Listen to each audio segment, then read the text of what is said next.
Hi, my name's Peter Davison. I'm the neighbouring farmer to Creation Wines. I farm with my family on a couple of farms next door, and we do a whole range of things: livestock, fruit and poultry. I manage all Creation's vineyards, and if you look across the way there you can see Creation Sauvignon Blanc blocks just below the mountainside, and the cellar's just on the other side of that hill there.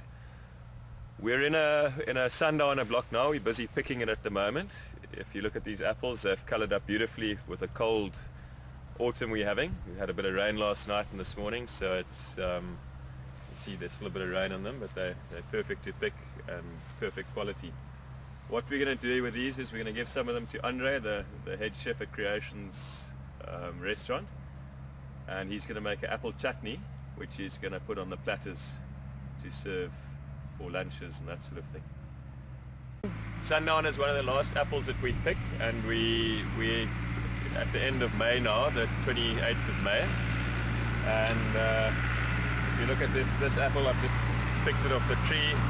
This is one of our last cultivars, Sundowner. We're the 27th of May now, and we'll strip these off today and tomorrow or this week and finish our thing. So if you see the Sundowner apple, it's a bicolor apple, but colors up beautifully in this part of the world, which is a very cool climate area, and generally where you get red apples you get very good quality grapes as well. You get the color development, and those cool evenings force the vines into dormancy, which is very good for springtime to get the bud development and the buds coming out.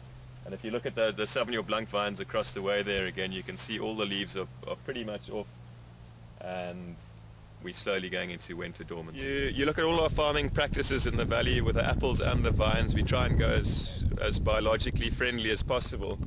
And just an example is a trap hanging in the tree there. You can see a hormone pull. That's a trap for codling moth and fruit fly, and we monitor the population levels. So instead of just going through with a weekly or a fortnightly spray, we monitor the population levels, and as soon as they get beyond a critical point, we apply a spray if necessary. Otherwise we leave it and leave it to the natural predators to control them.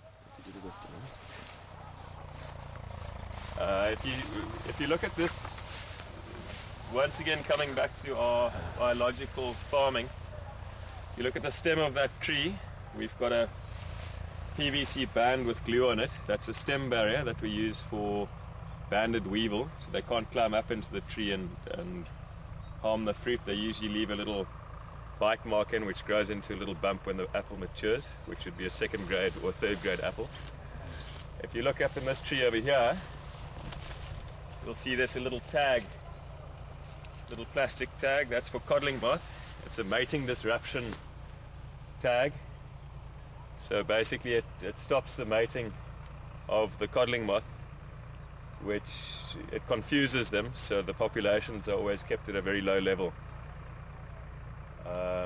It's just another way to avoid spraying in the orchard, keeping the chemicals away from the consumer at the end of the day.